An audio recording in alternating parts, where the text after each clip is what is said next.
Yang pasti mantesin diri dulu, memperbaiki diri dulu. Kalau untuk action nih sebenarnya sih kemarin sudah action, cuman untuk memastikan lagi kan karena ini kan memang menyangkut mental ya, karena ilmu juga kan tidak namanya taruh kan harus di benar-benar dengan ilmu juga gitu ya. Masya Allah ini recommend banget nih kayak gini, ini recommend banget nih.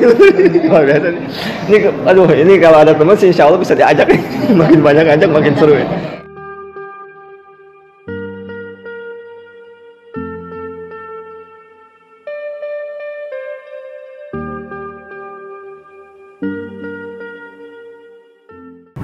Assalamualaikum warahmatullahi wabarakatuh, teman-teman Jalan Bareng. Alhamdulillah kita ketemu lagi di channel ini. Alhamdulillah juga kita hari ini punya tamu spesial. Nah, siapakah mereka?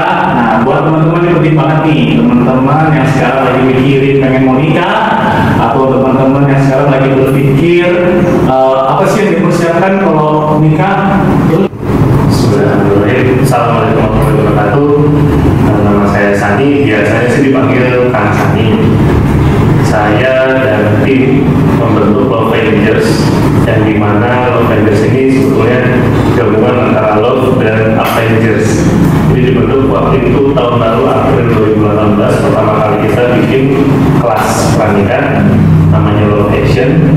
Kenapa namanya Love Action? Karena saya melihat banyak sekali kajian majelis ilmu tentang pernikahan. Kok setelah itu masih yang nikah itu masih saya bilang nggak banyak. Mungkin yang kurang actionnya. Nah, karena itu kita membuat Love Avengers ini, membentuk Love Avengers, membuat kelas private Love Action hanya untuk 15-20 orang, dan alhamdulillah sudah 4 angkatan.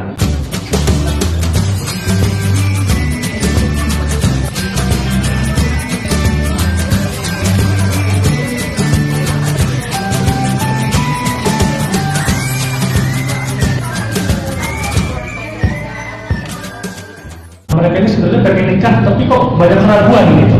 Nah, sebenarnya apa sih fenomena apa yang terjadi di anak muda sekarang tuh? Yang jelas adalah persepsi pernikahan itu sendiri harus dibenahi.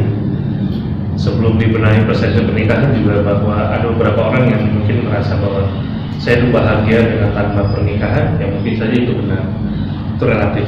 Namun kalau dilihat lagi, apakah kebahagiaan itu benar kebahagiaan? Apakah dia di depan umum dan di belakang umum, ketika dia sendiri itu dia bisa merasakan hal yang sama, atau hanya di depan umum saja, atau nanti kita nggak pernah tahu. Apa yang dia butuhkan sih? Dalam arti gini, kebanyakan perempuan laki-laki itu nyari yang dia pengen. Iya. Dan kalau dia nggak butuh itu gitu. Oh. Contoh misalnya, ya namanya juga pengen cantik. Punya istri cantik semua orang pengen. Ya, termasuk antum lah pasti. Punya cowok, punya suami ganteng pasti juga pengen. Cuman apakah segitu butuhnya, dalam artian apakah itu jadi nomor satu? Sedangkan dalam Islam jelas bagaimana Rasulullah SAW bahwa ada 4 kan kriteria, dari fisiknya, dari nasabnya, dari hartanya, dan juga agamanya. Tapi agama disimpan di depan, disayang orang beruntung, tidak akan merugi. Nah, ini sebuah pertanyaan besar, kenapa? Oh, ternyata memang yang kita butuhkan itu. Nah, cuman tahapannya nih, kan kita sekarang lagi musim-musim istilah ta'aruf ya, itu lagi trending banget gitu kan. Mungkin zaman Nabi, zaman sahabat mungkin beda ya sama sekarang ya. Oke, ini menarik ya, karena memang zaman Nabi dengan sekarang cukup jauh berbeda ya. Dari permasalahan atau konflik sosial yang ada itu, sepertinya harus ada beberapa perubahan atau sedikit inovasi mengenai ta'aruf. Kalau bisa jelaskan. Oke, jadi terkenal sekarang itu ta'aruf ya, ta'aruf syar'i atau misalkan modus-modus ala ta'aruf. Sebetulnya buat kalian nih para soleha, hati-hati banget sama para jomblo fisabilillah. Jadi gimana caranya? Pertama, kalau misalnya memang kalian digodain melalui WA, itu biasanya kalian jangan langsung fast respon atau misalkan langsung yang open banget sama mereka. Boleh lah, mungkin nggak usah terlalu jual mahal banget dalam artian kita hanya untuk berteman seperti itu. Kemudian kalau memang dia ingin kenal lebih tahu kita lebih dalam, biasanya kalian harus kasih tahu, lebih tegaskan ke jomblo fisabilillah atau ke ikhwan tersebut. Misalkan kalau misalkan kamu memang mau kenal dengan saya, kamu harus langsung hubungi guru saya atau misalkan melalui saya. Misalkan contoh kalau misalnya saya kan ada di komunitas atau misalnya namanya masjid, memang kalau misalnya antum mau kenal saya lebih lanjut, sekarang hubungi guru saya kasih nomor WA guru saya seperti itu.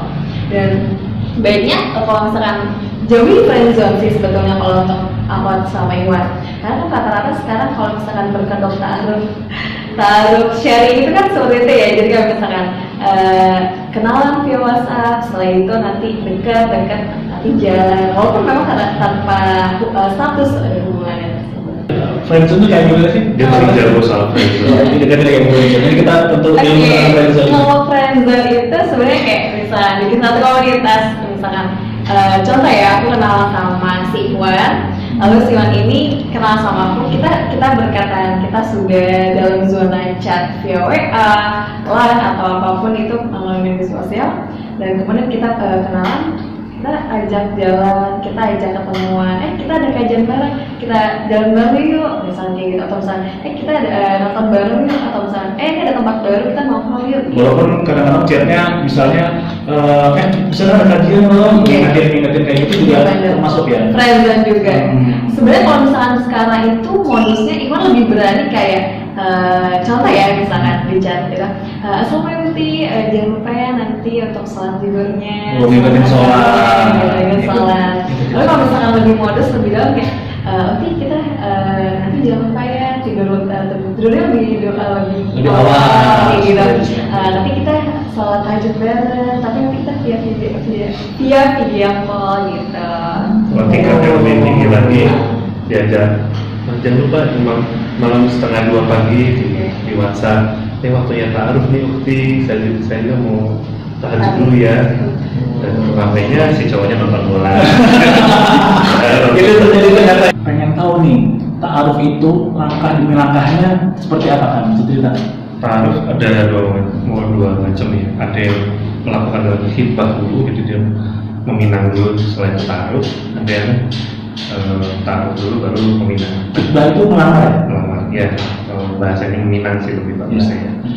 Jadi biasanya kita lakukan di yang tipe yang kedua itu. Jadi ta'aruf dulu, setelah itu kita meminang.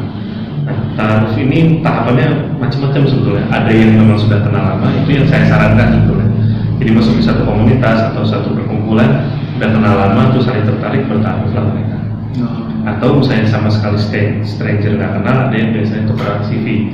Tapi biasanya pun tukeran CV kalau bisa yang mengenalkan itu sudah kenal dua-duanya. Katakanlah misalnya si A, Ikhwan, B, Ahwat. Nah, si yang mempertemukan ini kenal dua-duanya, tapi mereka tidak saling kenal. Tapi saya tahu nih si Ikhwan ini baik, si Ahwat ini baik, cowok-cowok ini dua-duanya baik. Kalau nikah kayaknya bagus nih. Nah, itu dipertemukan. Jadi ada yang via CV, ada yang juga di komunitas langsung ketemu atau di grup atau di seminar atau di mana lah. Nah, setelah itu ya biasa nazar, ketemu langsung. Nah, di situ mereka bertanya tentang pekerjaan, tentang keluarga. Ketemu langsung tuh siapa aja yang hadir di situ? Yang ada di situ jelas yang cowok ceweknya itu ya, Iwan Ahwatnya, dan harus ada pendamping minimal satu supaya tidak terjadi fitnah. Ya. Nah, jadi ada di situ pendamping minimal satu orang yang mungkin bisa mencairkan suasana juga. Itu berapa kali? Apa sekali aja? Untuk yang itu pertemuan pertama. Jadi setelah pertemuan pertama biasanya keduanya pulang menceritakan kepada orang tua atau keluarga masing-masing. Nah, bila masih tertarik, pertemuan kedua membawa pertanyaan dari keluarga masing-masing atau dia sendiri yang belum dia tanyakan di pertemuan pertama. Nah, ngobrol-ngobrol di situ ya sudah. Nah, setelah itu ada pertemuan ketiga yang biasa membahas lebih detail, yang lebih hal-hal yang mengkhawatirkan atau mungkin dia punya sesuatu yang harus didiskusikan dulu. Kalau misalnya nanti jadi suami saya mau istri saya begini-begini. Kalau saya mau punya suami gimana? Kan siapa tahu setelah menikah suaminya pindah keluar daerah, istrinya mau ikut apa enggak? Atau misalnya punya suatu hal, misalnya katakanlah penyakit atau apa yang mungkin nanti dalam rumah tangga salah satu pihak mungkin agak repot untuk urusin penyakit itu, dan lain-lain hal-hal yang memang sebetulnya agak private yang mungkin di-share untuk apa ya istilahnya supaya tidak kaget lah ketika menikah. Nah, setelah itu biasanya masing-masing ketemu calon masing-masing. Kita harus minta sama Allah terus, kita harus berdoa sama Allah supaya tidak hanya mengerti materi dan ilmunya, tapi juga kita paham. Kalau kita paham, insya Allah secara sadar kita akan melakukan amalan atau action yang insya Allah nanti akan Allah ijabah dua-duanya mendapatkan pasangan yang terbaik, gitu sih. Makanya namanya love action guys.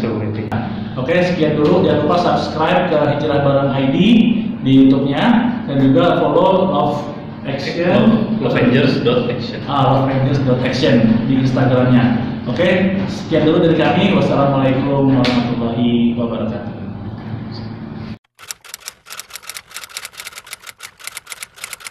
Buat saya sendiri mungkin prosesnya perbaiki tauhidnya dulu lah.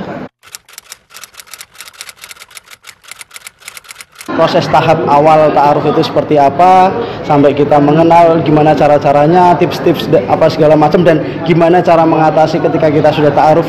Seperti contohnya kita ketika ada masalah dengan pasangan kita itu seperti apa. Ternyata bukan cuma kesiapan dari niatnya kita untuk bertaaruf hanya karena Allah, tapi juga mentalnya kita dipersiapkan untuk beribadah kepada Allah, untuk beribadah menerima kekurangan dan kelebihan yang Allah kasih kepada kita dan pasangan kita. Sehingga bukan hanya mental aja yang siap, tapi juga fisik, niat, sampai semuanya juga akan insya Allah didukung juga sama Allah.